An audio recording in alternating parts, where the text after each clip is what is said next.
year begins on the 15th of Shvat. The question is, why is that so?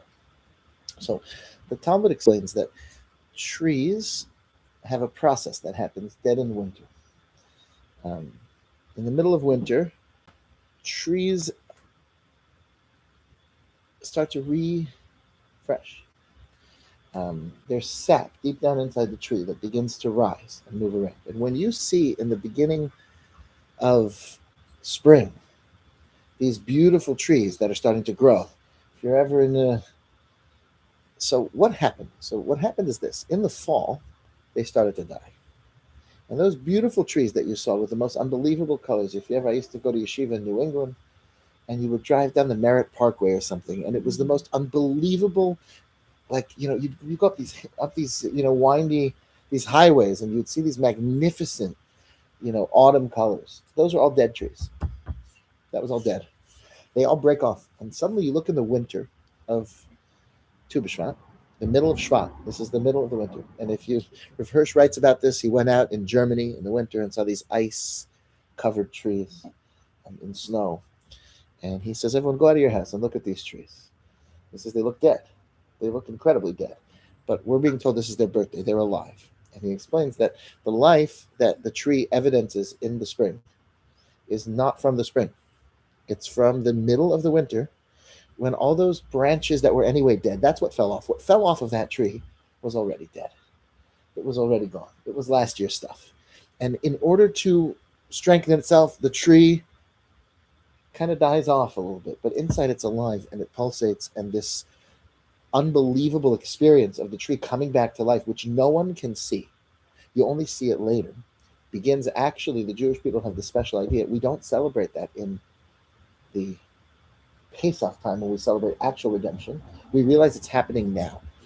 We know that the Torah is described always as the DNA of the world. It's the blueprint for the world. Whatever's in the Torah, that's what's happening. That's how the world will be, because that's the blueprint. That's what it's built off of. And therefore, depending upon what it says in the Torah, that's going to influence reality. So it's not that God knew that pigs were unhealthy because you could get trichinosis, so he said not to eat them. It's not that. It's that God wrote the Torah, and therefore pigs were unhealthy. It's not that God said in the Torah that a person should you should wash your hands before you eat food, right? The appropriate, whether that's a Doraisa or it's learned. It's not that that's a Torah value, and therefore the Jews were saved during the Black Death, right? Because they were keeping themselves clean, as they always have. It's the other way. You understand? In other words, the Torah, it's not a coincidence. The Torah didn't understand the world. The world came from the Torah. So because that's true, whatever we're reading in the Torah, in the annual cycle, in this time of Shvat, we read the parshas about exiting Egypt and receiving the Torah. When does that happen in the actual world? In the actual world, it happens in the time of Nisan. It's in a couple months. We'll have Passover. But when did it really happen? It really happened in those dark times. And it's important to understand that that's in life. You often do not see the proper growth in a person or in life until later. So you'll have a kid who's in yeshiva, and he doesn't look like the way you would want him to dress. He doesn't look the way you would, he's not always excited to wear his kippah. He's not, whatever the thing is that is going on. Very, very often, that kippah was dead anyway. You understand? That was last year. You understand what I'm talking about? It was very often, and what really is supposed to be happening is hard internal work that then eventually comes. And you say, I need a boy like that. I remember Rabbi Kaufman from Waterbury once told me, the Waterbury Base Matter. So he said there were some boys who he accepted to the yeshiva at some stage who just were not at the level that someone else visited the yeshiva and saw these boys with their hooded sweatshirts or whatever it was, and it was like, oh, you know who we need more boys like those boys. And he pointed to like another table of boys who were learning together. They had their white shirts on and they were all dressed in a distinguished way, whatever. And Rabbi started laughing, and he says, 2 years ago they looked exactly like that. So these are the right boys I'm taking. I remember him telling me like he couldn't believe, and they pointed to these boys, and so we can get caught up with the externals. But the way Rav Hirsch describes it is he says human beings get battered in life. They get battered. They get knocked by the storms of life. And the Jewish people have definitely had that experience.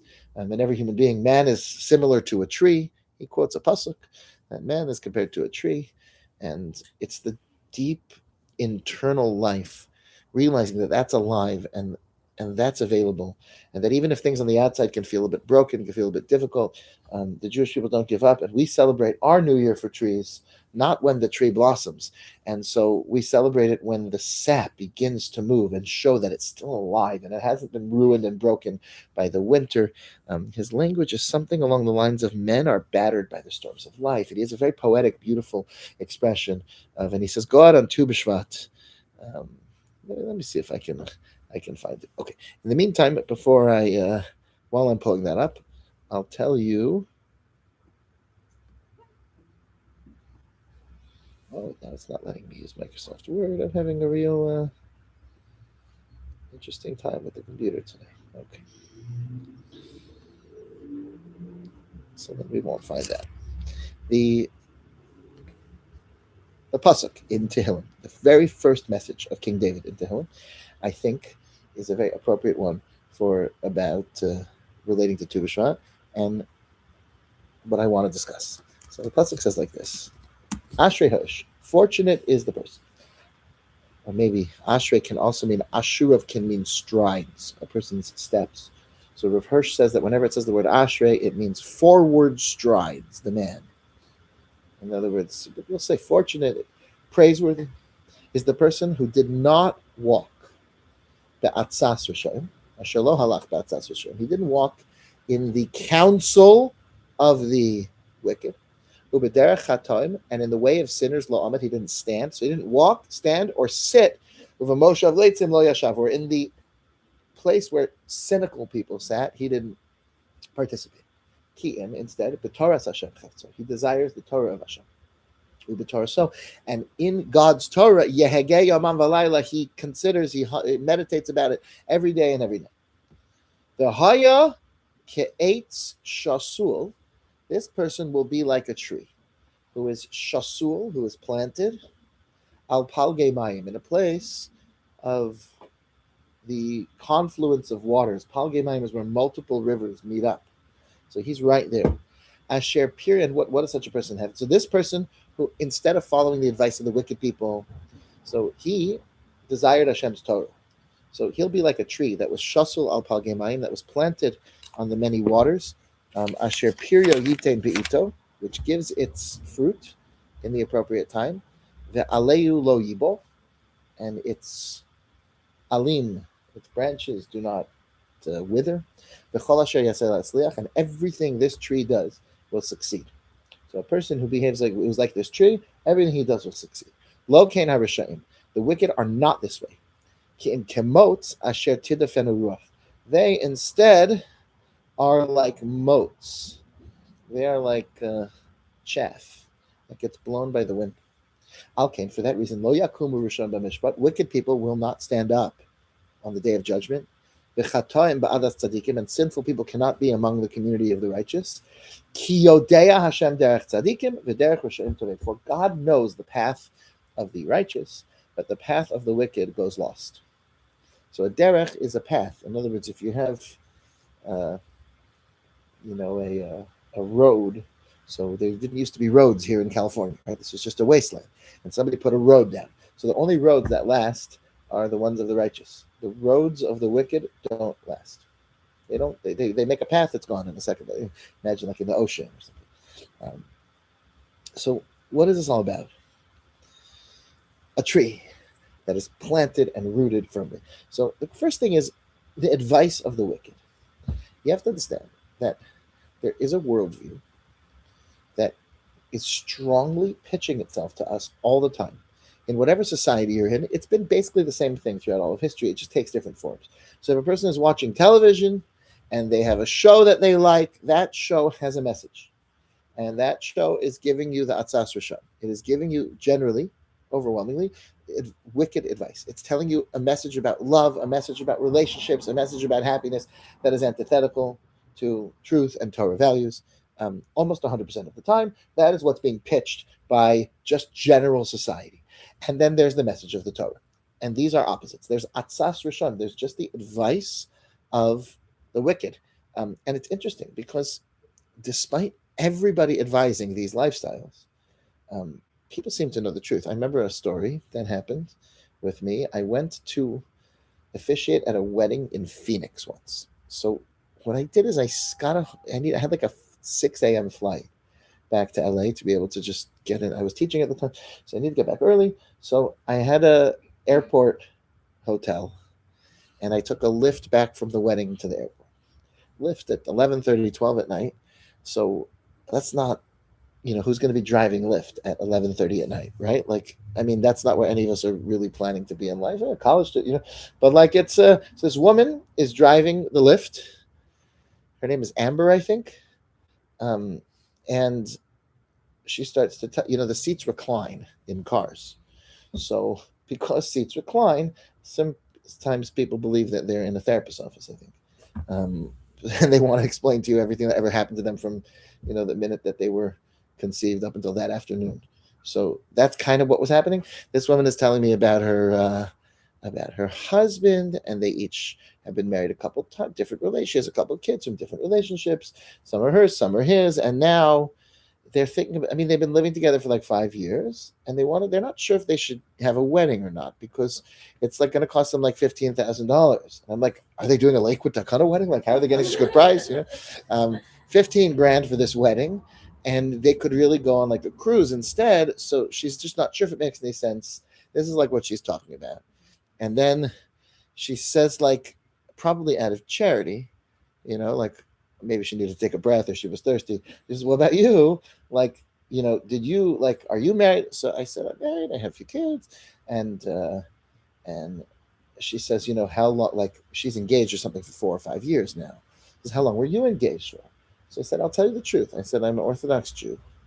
So, we don't have any physical contact between a man and a woman. Difficult thing. People are biologically all built similarly. So it's very difficult for a man and woman who really care about each other. They fall in love. They want to get married. So we usually have pretty quick engagements. So I said I was only engaged up to 3 months. It would have been 2 months, but my sister was expecting. So we waited another month so she could be at the wedding in a small family. And like, it was 3 months. And she says, like, 3 months? Like, she's thinking about it. And it quieted her for a second. And then she says, you're really, really lucky. She's asked me some questions. She's like, you mean to say that, like, the first female that you had any physical contact with was your wife? I said, yeah.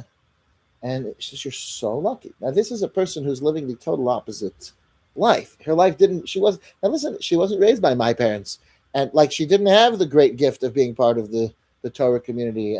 But she understood it in a second. In a second, she understood that, like, she followed the exact advice of society of how to behave and, how to live. And she totally did. I mean, that's what and single mom, that's the ideal, right? And she followed that advice, and she was just not, she understood that this was not the way it should go. Like, what the Torah is, it is a very important thing. What the Torah gives a person is not necessarily the path of least resistance, but everything that was true about marriage 1,000 years ago, or 2,000 years ago, or 3,000 years ago is equally true today. Everything that was true about human relationships, everything in the Torah is authentic and true, because none of those things have changed. And yes, electricity is like a new thing, but the need for human rest on Shabbos is not a new thing. The need for human beings to be able to not lose track of where they're right. So nothing has changed in terms of the way that life and people, and that's why you can go to people that know the Torah and get the best advice from them about just about any subject in the world. If a person has learned how to learn the Torah, and they have studied Torah books, and they focus on that, they're going to know much more about life than anyone else, because this is Torah's Chaim. This is the instructions for living. This is the instruction manual. So, okay, so the foil here is that, right, what's being contrasted is trees and chaff. So now I want to talk about this for a second also, because this is so significant. Chaff. Sometimes there will be a person, this has happened to me in my life, where you've had a person who maybe represents some sort of movement within Judaism. They're a rabbi of some denomination or something, and they don't have a solid opinion about any subject almost. You just know that if you ask them any question, their opinion is whatever the New York Times says the opinion is supposed to be. Like whatever, right? You know what I'm talking about? In other words, you have, and they'll say, no, but he or she's a very nice person. They're a very nice person. And so if in chapter 1 of Tehillim, it would say the righteous person is the person who is smiles at everybody, right? And takes time to visit with the homeless and the soup kitchens. And the wicked person is the person who pushes, elderly people down flights of stairs, grabs their welfare check, kicks their heels together, and giggles their way down the block home to go cash that check at a local check cashing place, right? They attack people, they kick them in the shins, and then they run away. So then I would say, listen, this person is very much a tzaddik because they're very friendly, and I never saw them kick an old lady. But that's not what it says. What it says is the wicked person is the person who is just like chaff that's blown by the wind. So it's very convenient because they always use the word evolving. And if you don't believe in evolving, it means you don't believe in evolution and you're some sort of troglodyte, right? That's what it means. So it's brilliant. Whenever you can use the word evolve in any subject, it's a brilliant word to borrow. This person didn't evolve. They didn't used to be like an amoeba.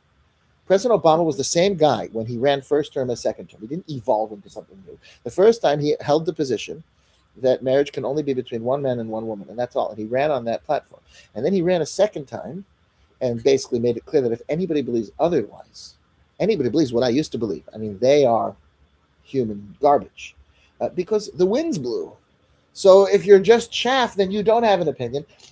Basically, with some cosmetic changes, if you would take any Torah Jew today and put him back to 1,000 years and then 2,000 years, and we believe the exact same things. It's the same principles. We would sit at a table with Rashi and the Rambam, right? And we go back another 1,000 years to sit with Rabbi Akiva.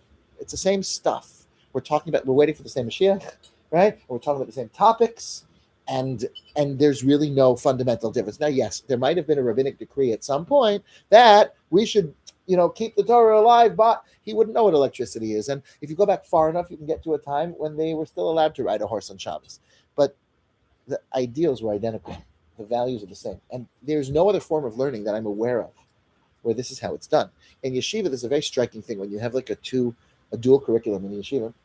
So it goes like this. Usually in the morning, you have Judaic studies. In most places, sometimes it's split up. In the afternoon, you have secular studies. Into, let's say, a psychology class or something. So it'll go something like this. Freud said this. 20 years later, someone else showed up and said that. And then someone said this. Some of what Freud said is still true, but some is not. But and it would go through. Basically, each person said their own thing. They dealt with what came before them and built something different. Sometimes there's a whole revolution. Kant decided that all of Aristotelian thought is out. Now this is right. And this is the kind of classes that we would have. They used to believe this in medicine. Galen wrote the following, but now we know this and now we know that. Right? It goes on. The Torah is a very different experience. The pasuk says something. Nobody ever gets rid of the Bible. The verse says something. The Gemara explains it the following way. Rashi says this, and Tosfos said that.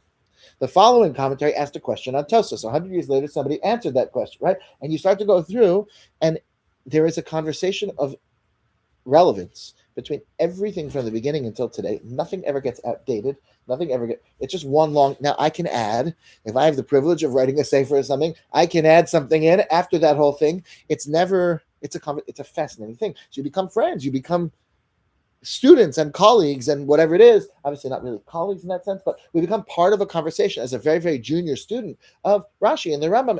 It's all true. It's a tree that's rooted and continues to bear fruit, and it never goes anywhere. The path is there, and your Torah thoughts, if they are connected in and they're not flying by the wind, they'll be there for your grandchildren and for their grandchildren and for their grandchildren. Whether or not the book remains is less important, because Yodea Hashem derech tzadikim, God knows the path, and the tree is there, and we come from those roots. So it's a very worthwhile thing to understand this idea that what's our responsibility when we're confronted with evil people? Well, not necessarily evil people who are led astray, people who people who people who are just lost in life, people who don't look at things the way we do. We consider them evil. We consider I like this them. question. Where Question do is we go? right. What do we do when we're confronted by evil people, or even people that are doing something evil but don't realize why, and they're well meaning and they're just led astray. Exactly. So the very first verse in Tehillim that we read, the very first verse, fortunate is the person who doesn't walk with them and doesn't stand with them and doesn't sit with them. You cannot allow yourself to become a part of what they're selling. So what's the solution? So I'll just tell you, every one of us certainly has family members or there's people somewhere in your circle who you have some kind of relationship with, and maybe you even want to influence them for the good. So, What's the solution? How do you interact with them? So there is a teaching from Rav Yankel Galinsky, the Maggid, who said the following. He phrased it as a question. He said, "Our sages teach that tov l'rasha tov l'tzadik v'tov l'shchena," meaning it is good for a righteous person, and it's good for his neighbor too, the benefits. And oy l'rasha v'oy l'shcheno, and woe to the wicked person and woe to his neighbor. So you have a problem because you have a tzaddik living next door to a Russia. So the tzaddik, it's good for him and good for his neighbor, but then for the Russia, it's bad for him, and that will seep over to his neighbor. So who's going to win that interaction? So he said it depends. You have to look carefully at the words. One of them, in each of those, one of them is called the neighbor, and one is the homeowner. One of them is the guy we're talking about, and one is his neighbor. So who's the balabas, and who's the neighbor? And this is a very important rule. Rabbis who went in to conservative synagogues, Orthodox rabbis, there was a time when most, it's funny, Rabbi Yitzchak Elchanan, Yeshiva University's rabbinical school, did not allow it. But Chaim Berlin and others in the early 1900s, the 30s, 40s, they allowed rabbis to take positions in old-time conservative shuls, even if they didn't have mechitza. And an Orthodox rabbi was looking for a job, looking for a way to support his family, and maybe even to inspire Jews, would go out to these out-of-the-way places. You don't find in too many situations. There was one place where Reb Soloveitchik did break the rule for Rabbi Riskin, but it was on condition that there'd be a mechitza in that shul in Lincoln Square within 1 year. And there may be some other cases, but like they really, Yeshiva University had this attitude. It turns out they were right about this. That when you go to them, the Chabad rabbis will go to the middle of nowhere, on a campus somewhere. They don't do Friday night meals in the frat house. They don't show up with like a bottle of wine and make kiddush. They don't do that. They have everyone come to their home, and in their home there's pictures of tzaddikim, right? And there's svarim on the wall, and it's a Jewish home. And you come in, you kiss the mezuzah, right? And if you come on time, they'll get the women to light candles, and they'll quickly get some tefillin on you before the sun sets, right? In other words, they bring you into their environment. They control the environment. They don't go sit with the wicked, because that's basically a lost cause. You have to find a way to bring them in to your environment, and this will be a rule. One day you'll have you have a family to bring over to your beautiful Jewish home, right? And the question is, how do we spend? Like, how do I do Shabbat with these people? Like, get them to you, get them into your Is it environment. wrong to visit them? Is it wrong to associate? It's risky. With So them? it's not that associating with them is wrong. Try to help. It's not that associating with them is wrong. It's just that there's an enormous risk here, like we see in Tehillim, that the Russia, the false values, does rub off on a person, and there is this attitude sometimes that that's all human weakness, that human beings being influenced by their surroundings. If Dessler writes this, he says many people out there think that's for children and for weak-minded people. I remember somebody telling me once, unfortunately, his children did not do well. Unfortunately, but this fellow, when his children were still young, explained to me. He asked me about sending my then very young children, but would I send my daughters off to just live in a non-religious college campus?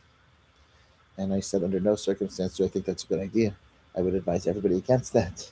It's very, very difficult. Very healthy to be in a Jewish environment, to be around other observant people. And he says, Rabbi, your Jewish values are pathetic. He says they're nothing. It just goes to show that they're nothing, because if you're so frightened by the outside world that you think that by raising a kid, very clear, he says, my family, and he began to toot his own horn. I think one of his children married a guy, and I take no joy in telling you this. Like, he had it completely wrong. It's explicit in Torah that you're required. It's the first verse of Tehillim. The Rambam writes a very careful couple paragraphs about this, how it's a Torah obligation to surround yourself with good influences and surround yourself by people that share your values. And that just like if a person goes out in the sun hits them, and the doctor will say, hey, listen, if you keep getting that much sun, it can be cancerous. The guy says, what do you think I am? Be influenced by the sun? Be strong. So that the same, the Rambam says, just like it's natural, he says, Derek Brios Shalom, it's the same way that if the people around you all have certain values and certain beliefs, that it impacts the person. It impacts the person. And the Rambam says the Torah's expectation is that you therefore create a certain amount of distance from that person. So we are not saying that you can't try to help them and influence them. We said that if you are the one creating the influence and you can bring them into you, so then that's an appropriate thing to attempt to do. But for a person to think that they're going to go out there and they're going to mix into the world, that has only ever brought assimilation. Human beings are built to be impacted by their surroundings. That is a very unequivocal Torah teaching. It is so antithetical to the Atzas Rishon. It is so antithetical to what is taught in the secular world. A young man who I know who decided to go to Yeshiva University instead of an Ivy League school. He got a full scholarship from there. He was a totally brilliant guy. And his older sister, who's not so religious, says, what are you, small-minded? Like, you don't think that you can... She really gave him a hard time. Like, you're a small-minded person. That other people's beliefs have an impact on you. That you think that they have any impact on you. And he says, I just don't believe that that's going to be the safest and healthiest place for me to be around a bunch of people who gasp every time I express a political opinion or anything else, right? When I describe what I believe, they look at me like I'm crazy because I believe in God and the Torah. Says I want to be surrounded by other people who are enthusiastic. The power of community is enormous. Ronnie is shaking his head, decidedly disagreeing with what I'm saying. But the truth is that I'm presenting it very stridently. I'm saying that this is those who disagree with this and live that way, they become very, very distant from Torah. Okay, Rabbi, I was born in a Muslim country. Yeah. We have very little Jews there. I didn't have to do this. We have one synagogue there in Surabaya. We never had Shabbat services there, ever, in 30 years, maybe more than that. That was a conscious choice. It was better rather than... So before I got married, I went back to my roots, to Indonesia. Yeah. And everybody said, it's dangerous. What are you doing? So I went against the grain and I went back. To live there? No, to do Shabbat there. Okay. In that synagogue. Yeah. The first time in 30, 40 years. Uh-huh. While we were praying Shalom Aleichem, they were praying Allahu Akbar in the mosques. Sure. There were mosques everywhere. I brought kosher food from Singapore. I put palm trees to use as a makitza. And while we were praying, they came to the synagogue with knives, with guns, with Osama bin Laden t-shirts. And, what are you doing here? We're praying. Just like you're praying, we're praying. So they wanted to see. They opened up our books. They wanted to see what we were doing. And I explained to them, we're praying, just like you. And they're all Orthodox Jews now. Well, they sat down. Are they all Orthodox Jews keeping Shabbos and kosher? They sat down. Uh-huh. They broke bread with us. So I think a tzaddik is a person that can make a friend out of an enemy. And essentially that's what I did. Because they hate Jews. Mm-hmm. It's a Muslim country. They're very against Jews. But the second they came, and I explained to them what we were doing, we became friends. And they broke bread with us. So it's very easy for me to not go to Indonesia. Yeah, the Jewish story wasn't that way. The Jewish story has not been that wherever we lived in the world, they became friends with us, broke bread with us. It's not the Jewish story. That you had a good experience is fantastic. If you would tell me that you're choosing to dedicate your life to only live among Gentiles and only break bread with them, so that's what I'm talking about. Though. So your story is a lovely and beautiful story. I don't believe it's even particularly relevant to what we're studying. In other words, what I'm sharing is that it is my, and I'm willing to take rebuttals and things. I guess the rest of us will probably have to do after the class. Feel free to gather a group together in your house and teach them why everything Rabbi Schaff said is wrong. But I'm saying but I'm saying very, very stridently that those who made this choice, those who decided, why not? I'll marry a Gentile woman. What's the problem? I'll date Gentiles. I'll live among them. It has not worked. These people do not pass along the Torah to their children. The Torah is very clear about this. And living amongst them, we're not really supposed to include them in Shabbos. It's prohibited. They're not allowed to observe the Shabbos.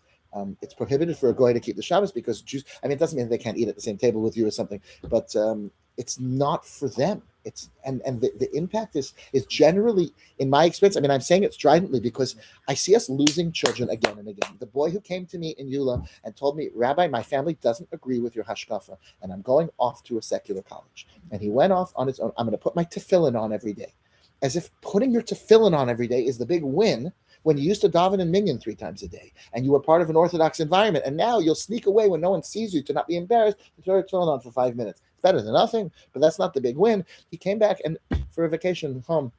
I said, hey, so-and-so, let's get some lunch. We went to Schwartz's Deli, and he told me that he is dating a Goyish girl, but he would never marry a Goy. That was the conversation that happened.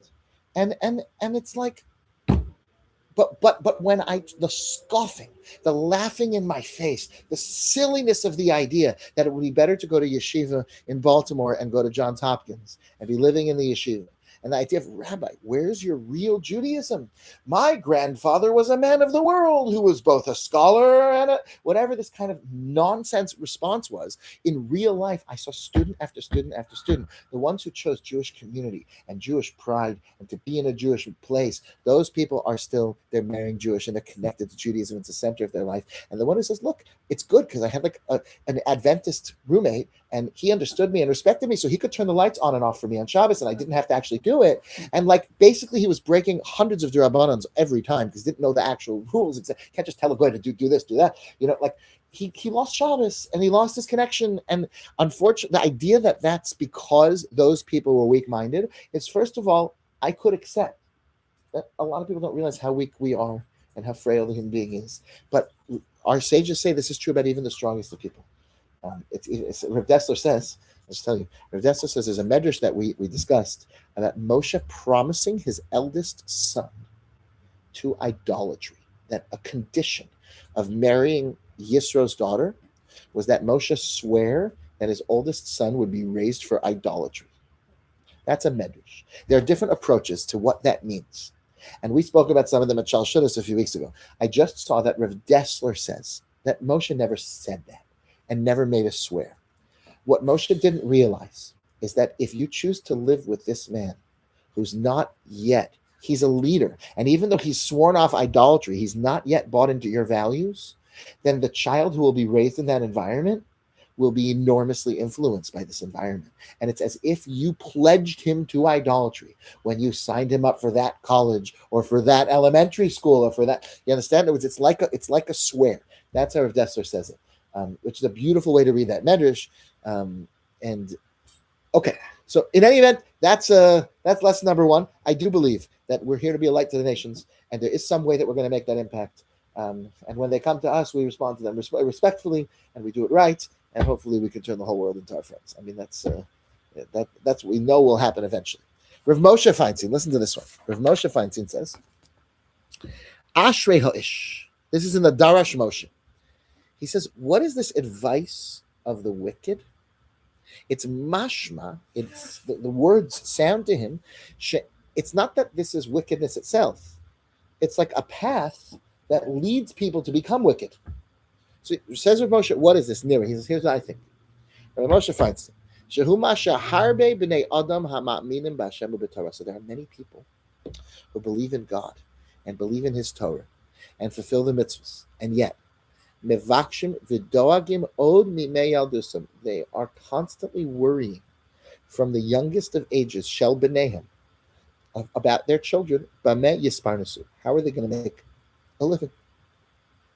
Ubeshvil zeh, because of this, mishtadlim, they seek sheb'neihem yilmedu bebate sefer shelahem ben harbe kofrim. They'll send their children to schools that have a superior education, despite the fact that the school is packed with people that don't believe in God. Kofer. Jews are goyim. They even teach them in these schools matters of kfira. I don't know if we can say for sure that he means it is among Jews. I don't think that's what he's really talking about. B'shvil machsheves parnasa, because of thoughts of parnasa. Umevatlim limudam va'od. He would get upset that even when young men, so the whole path, starting at a very young age, is geared to a certain orientation of how they're going to make a living. And because of that, years of Torah study and healthy environments and other things are pushed aside by them. says Rav Moshe. Ad shenimtzazu nasa harbe sheme'etzazu nasa harbe rishon gemur. Says many people go off on very, very bad paths towards wickedness and non-Torah lifestyles only because when their parents were looking at them when they were young, instead of giving them those years to study Torah,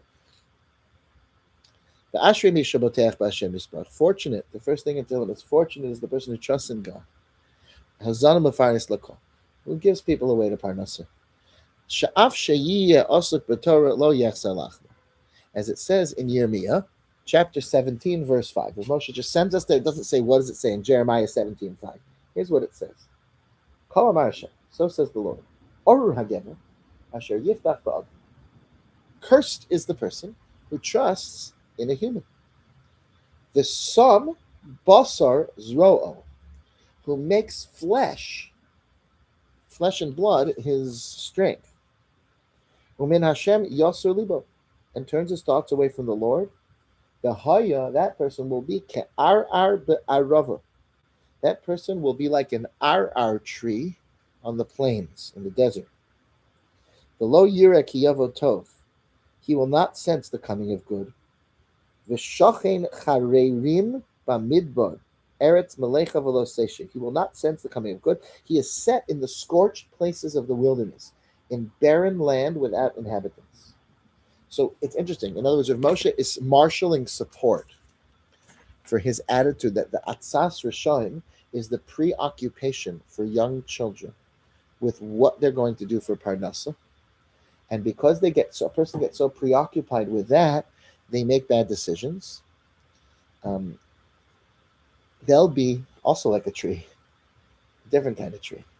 That person can also be, Yirmiyahu doesn't compare him to Motz. He says in a certain way they're like a tree that's out with no water, in the middle of nowhere, on scorched earth, that isn't ripe and isn't producing its fruits and isn't, it's a very different experience. Does a tree have a neshama? No. There is some kind of life force in everything, but neshama is a word that's exclusively used for human beings and our elevated souls. But this is the comparison is to this tree and to this tree. So that's what Moshe says. This is an important thing. I had a conversation very recently, multiple conversations with a young man who's really exceptional. He's really exceptional. He's very, very driven to be a Talmud Chacham. And he's a responsible person. And he doesn't have a college degree. And he's learning in yeshiva. And, he was set up with a girl. And this girl is headed, I'm going to change some details. She's headed for medical school. This girl. That's the story. She's headed for medical school. She's about to, she's like doing her applications now, which means that it's a challenge because she's not really going to be making a lot of money for a little while. On the other hand, and her family doesn't have a lot, it's not like either one of them comes from a lot of money. And they're a really good match. They really like each other. They really think they can build a Torah life. She would be very, very happy to work as a doctor so that he can dedicate himself to being a learner, being part of the rabbinate, whatever it is. Somebody's not going to make a lot of money. It's certainly not right away. And the problem is how they're going to make it through those few years of school. So he says to me, Rabbi, I just don't know what to do. Like her family doesn't have the money. So I told him, I said, I'm going to help you. We'll figure it out. I don't know. It's not so expensive, and we'll figure it out. And with your family, and with this, and with that, and with the different things, like this is something I could help you piece together a sensible way. You could do a little tutoring. Like I'm going to help you figure this out. You have my word. The Jewish community is very, very supportive of young rabbinical scholars. There is, and especially if this is something that's not a long-term thing, it's only short-term because you have a spouse who's going to be gainfully employed and you'll be fine. And in Lakewood, there's the different programs and the systems that, you even have different government programs that help people that are students and it's called welfare, which is, it's a real thing in this country. You'll make plenty of money in your lifetime that you'll pay back into the system, but it's a totally acceptable thing. I mean, it's not different ways that we can help a person, So he says, yeah, but as I'm telling you, like, I'll be in your corner. I'm taking responsibility that I'm going to help you with this. And we're going to make sure that this happens. So he is very comfortable. He says, okay, listen, I really do agree with this. This is what I think is the right thing. You find the right person that you want to marry. And then you can't allow these. Her father is beside himself. How are you going to support the family?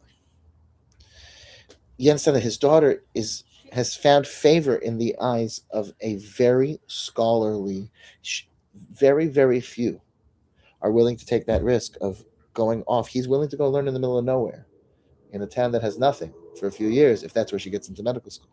He's willing. She is not going to find a Talmud Chacham. There is not going to be another one. I'm just telling you, there's not going to be another one. There is going to be somebody who makes a living. She's not going to be interested in that guy who makes a living, because what's attracting her to this guy is his idealism and his scholarship and his right. He's a very high level Talmud Chacham. The father is doing such a tremendous disservice to his daughter by absolutely forbidding this and saying, "I will not support it." No, no, no. He's sabotaging it, and basically, the young man is very, very stuck because he says, "Listen." So I said to him, "Listen. In my opinion, there are other people. If Hashem doesn't want this to happen, then it's not meant to be. You will find other people you can date. It's going to be harder for her. So if in a month or 2 or 3 you want to try to revisit it, I doubt that she's going to find anybody close to your caliber. This is the reality. This person is so scared, and I understand. He dealt with poverty in his life, and that for them to make it through 3 or 4 years before she's ready a resident, before they're already people are living in the Kola lifestyle on very small. They're living on $3,000-4,000 a month over there, and they're fine. They have a basement apartment, and well, at the moment, he's not breaking it off. Her family is pressuring her to break it off, and so he's kind of like, "Well, I'm here," and it's a very, very difficult situation. But it feels like it's atas rishon. It is the advice of the wicked. It is the advice of Hashem. We are supposed to trust in God. This is not a completely unreasonable situation. If they were really short $1,000 a month, you have no idea how generous Jewish people are. There are people that will just say, "I'll be happy to do that. What an honor. What a great thing. Maybe he'll learn with me. Maybe we'll find a way." But I don't even think they're going to need that. In all reality, I think that they're not going to need that much help. I think there are ways that they can make ends meet, just knowing the inside. But what's your parnasa? How are you going to take care of my daughter? And this person does not realize that what he thinks is in my opinion, what he thinks is a very righteous thing. Rav Moshe would say, "It's atzas rishon. This is crazy." The young years that a person has, there are ways, for example, it's worth understanding this. There are people that go to a 4-year college and really work hard for 4 years. There are others that spend 4 years in yeshiva and then spend 6 months getting the same degree, and they go on to the same postgraduate education. It's the same thing, because they took courses here and they clept a couple things and they used their yeshiva credits for 90 of the credits, and they did right. It's all this thing, and they go to Fairleigh Dickinson University, which everyone else calls Fairly Ridiculous University, but you can go only on Thursday night and Sunday. My friends used to do this. They would go just like this, and then he got into full scholarship at UCLA Law. Had he gone to Harvard and had an A-, they wouldn't have been able to take him at UCLA Law, because all their ratings is based on the grades of the people coming in. So it was better for him to do this yeshivish degree. So instead of doing what everyone else did, he had 4 full years of Torah study in a healthy environment. He came up with the same thing. I'm like, "Oh no, but in our family, we believe in education." Atzas rishon. It's wickedness. You're so over preoccupied with parnasa that you're killing this poor young person who could have dedicated. My friends who I was in kollel with in Yerushalayim, so these are people who, when they were a bacher, they didn't go to college, and when they got married, they sat and learned for a few years in kollel, and then they took the LSATs and they used their yeshiva degree as a Bachelor of Talmudic Law. They are very successful. They're making a lot of money, and they're doing just fine. And there is no distinction between the person who put in 6 years before that or 5 years of all. There's no difference. But this person got married and spent a couple of years, and it was a lot cheaper for his parents to help support that whole thing than it would have been to send him to college. A lot cheaper. What do they need? $2,000 a month, living in Yerushalayim, and they split it with the in-laws. It wasn't so terrible. And their children, it's mind-boggling how Rav Moshe was right. When I was young, though, the argument to everybody was, this kollel thing has to stop because it cannot last. It just can't last. There's not enough money. It's not going to work. People having 5, 6, 7 kids, it just can't work. It can't be that this whole society is going to work. And they told me that 20 years ago. And instead of just agreeing with them or disagreeing with them, I just decided I'm going to watch what happened. And that's not what I'm seeing. I'm not seeing Lakewood as a place of impoverished people. I don't understand the whole Israeli economy. I can't weigh in onto that section and how that's working. It also looks like it shouldn't work, and I don't know how that's going to happen. I don't know what's going on over there in Bnei Brak. I just don't get it. But I know that in Lakewood, there's no better gashmias in Klal, so there's no better steakhouses and coffee shops and everything.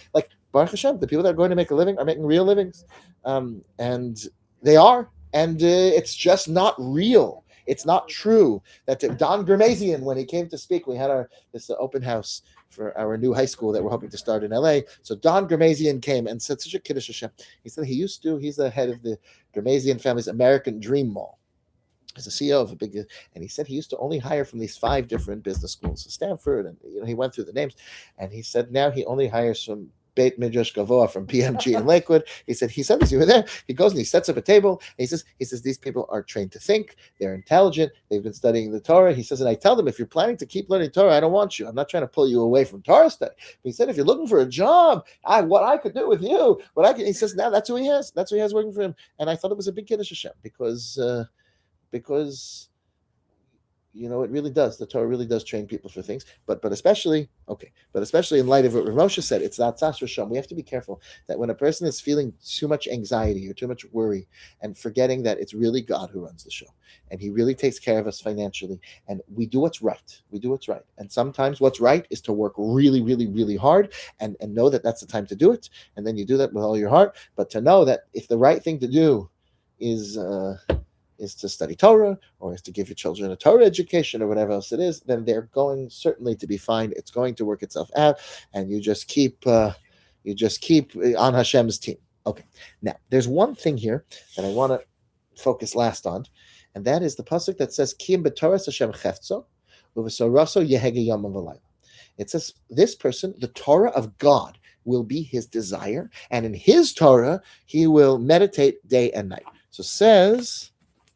How am I missing my papers? Okay, I'm gonna have to pull it up on the phone, I guess. I don't understand. I printed them out. They're in my, I don't know. I had 2 papers for my notes, and they're gone. Okay, but I can pull it up. In the book of Yeshaya, Isaiah chapter 11. So in Isaiah chapter 11, let me just read you the 2 verses that it says. Right at the beginning, talking about the Messiah. V'yotza choter migeza Yishai. A shoot will grow out from the stump of Jesse. So a stump is a dead tree, It looks like it was dead. No. It's alive because a shoot is going to grow out of it. A twig shall sprout from his stalk. Okay, very Tu B'Shvat, right? The Spirit of the Lord, the Nacha Alav Ruach Hashem. The Spirit of the Lord shall alight upon him. A spirit of wisdom and insight, a spirit of counsel and valor, a spirit of devotion and reverence for the Lord. The Heiricho B'Yiras Hashem. He shall sense the truth by his reverence for the Lord. So this is a strong one. By the way, next time a Christian's bugging you about the Messiah being divine, tell him it says in Isaiah 11:3 that the Messiah will fear God. And have him explain that to you. Okay? Remember that? 11:3. Yes, it will bankrupt them, and it's in chapter 11, so you can remember that. But Nacha we say this, by the way? The Nacha Alav Ruach Hashem. There's a time in davening, a few times a year, that the minhag became to say this, and that is when we open the Aron on the Shalosh Regalim. We say this very special prayer to Hashem. It's very powerful. Yud Gimel Midos, and we say Hashem, Hashem, and then in there we say V'yiskayim Banu Mikra Shekasuv V'Nacha Alav Ruach Hashem. So the question is, why is that? Okay, there's a Gemara in Maseches Avodah Zarah which says, based on this Tehillim chapter 1, Ki im besoras Hashem chefzo uvesoroso yegiyam v'layla. It says 2 things. It says, firstly, ein adam lomed Torah ella b'makom shel libo chafetz. A person will not learn Torah successfully unless it is a place where their heart desires. Ella mimakom shel libo chafetz. And then that was Rebbe. And then Rava came generations later and said, La'olam yilmod adam Torah b'makom shel libo chafetz. A person should always seek to study Torah in a place where his heart desires. And from the context, the Maharsha says, the first one is talking about study material that you have an affinity for. And the second one is study in a place with a rabbi, from a person, and in a place where you like it. So let's see what it says. The Radvaz, the Tshuvas Radvaz.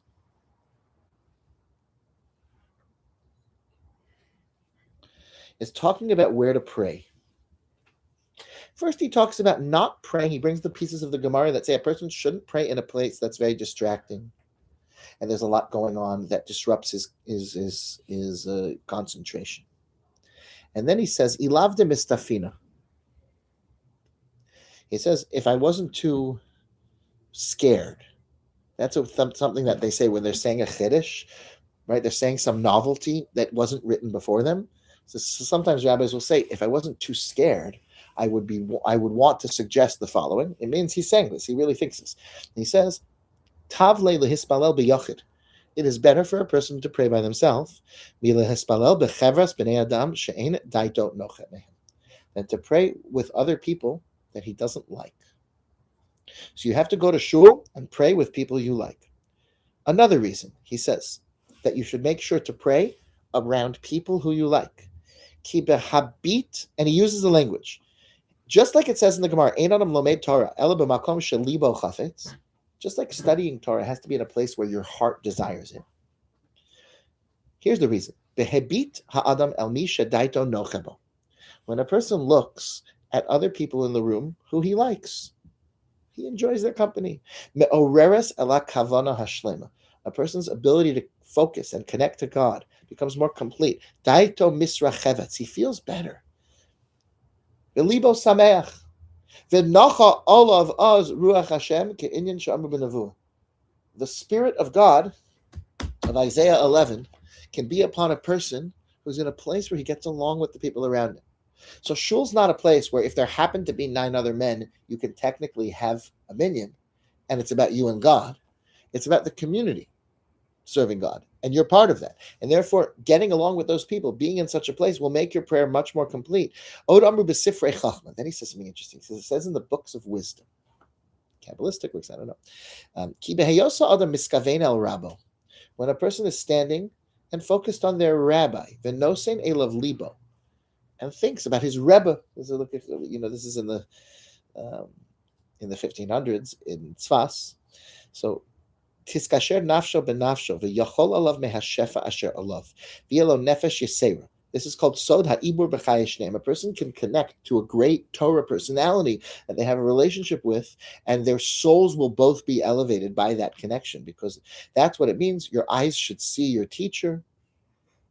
The Atzalti Menaruch, he describes this what happens with Moshe Rabbeinu and Yehoshua.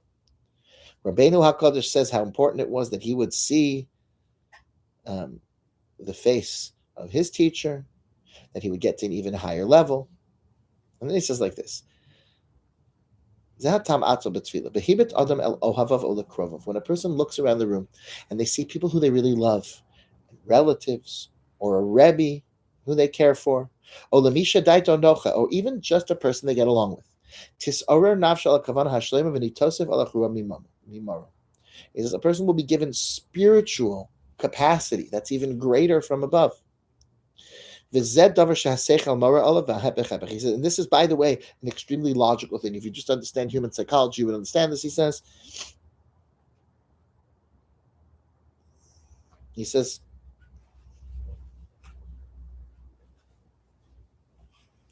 that's why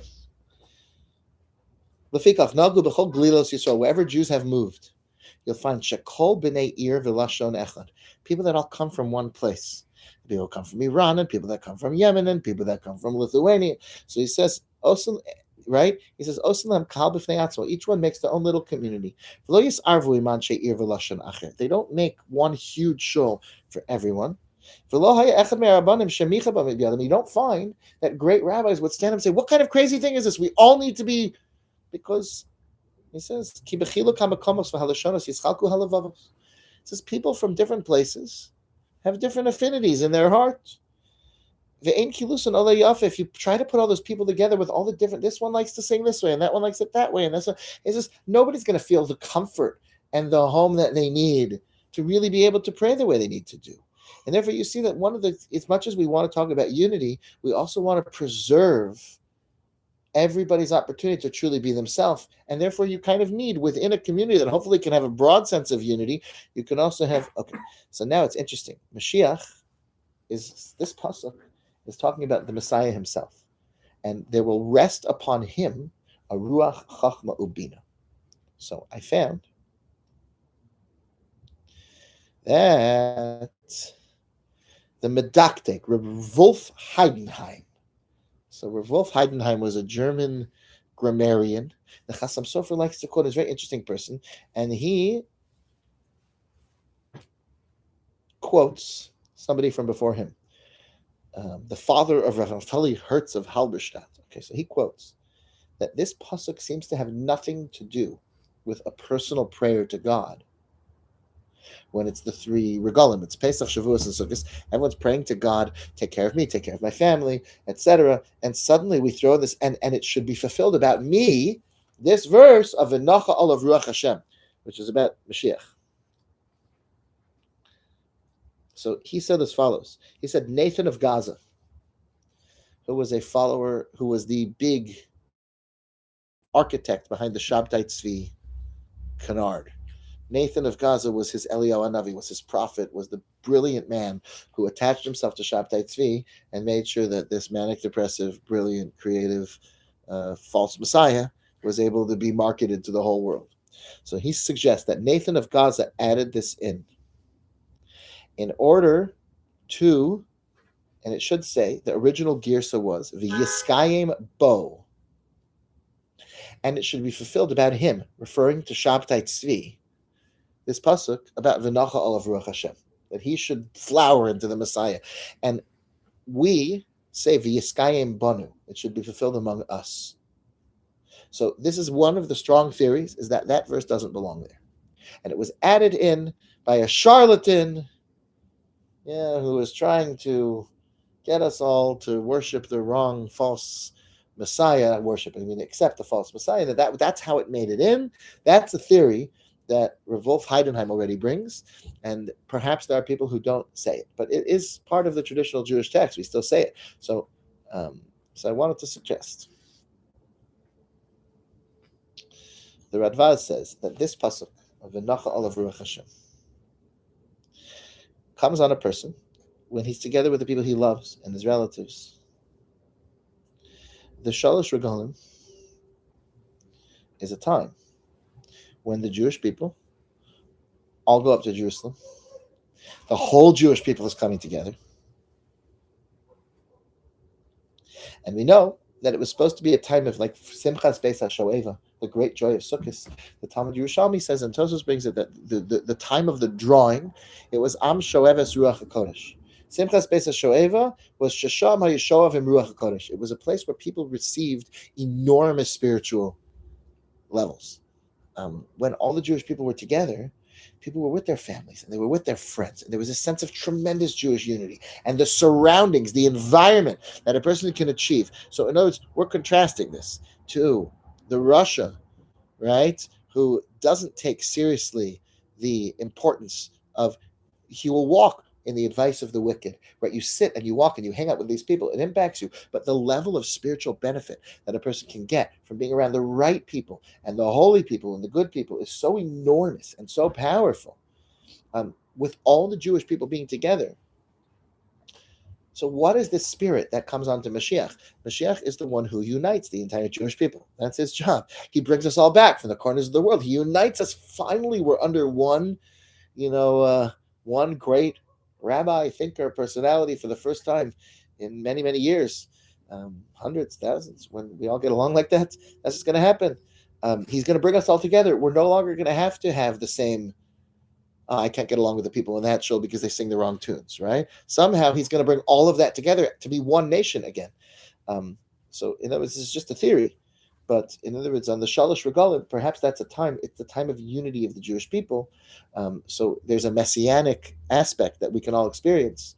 And perhaps that would be the explanation, which we need, because we need an explanation, even if there is a theory out there that it came from the wrong place.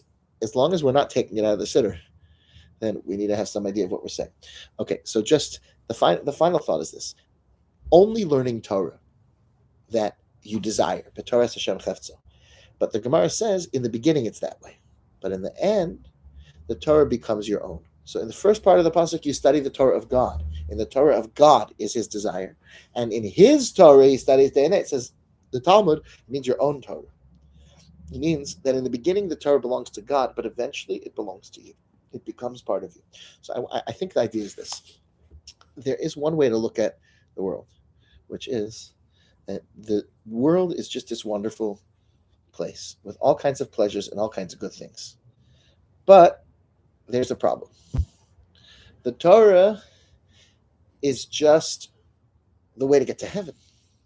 And if you don't do a certain amount of prayer, if you don't follow a certain number of restrictions about Shabbat or about kosher food or anything else, then you don't get as many points and you don't go to heaven. And there's a lot of people who are living that way. And because of that, they cut a lot of corners. Because look, I know I'm supposed to be modest. I also want to look nice. I also want to. So you know what? I'll pick. There's maybe something in the middle, right? Like there's some middle road that I could pick. Like I'm not a total, totally religious fanatic, and I'm also not a total bum. I'm somewhere in the. And there's a lot of this. That's a very difficult life because you're always bifurcating. You're always trying to. The Torah makes you into a strong tree. It gives you everything you need. Even Amber, the Lyft driver, will realize it. So you understand, even she'll be able to see it, right? When she's even the Allahu Akbar whackballs who are coming in with Osama bin Laden t-shirts or whatever his name was, right? And like they'll be able to see. Ultimately, they'll be able to see it. They can know. And I think that's the deepest truth. That's the deepest thing that we have. That the Torah is not something where there's a better idea out there for this world, just it's for the next world. A person can only really learn Torah if it's makom shalibo chafatz, if they desire it, if they taste it, if they appreciate it. And then it goes from being Hashem's Torah, which is like some sort of difficult instructions, to your Torah, the best possible thing you can ever imagine. It's all you would ever want. And that's really, really the truth. The Yetzer Hara, right? The desires that we have can make everything else look attractive. But when a person looks back on their life, it's the Torah that was true. It's the path that they forged through Torah and through mitzvos that they really value.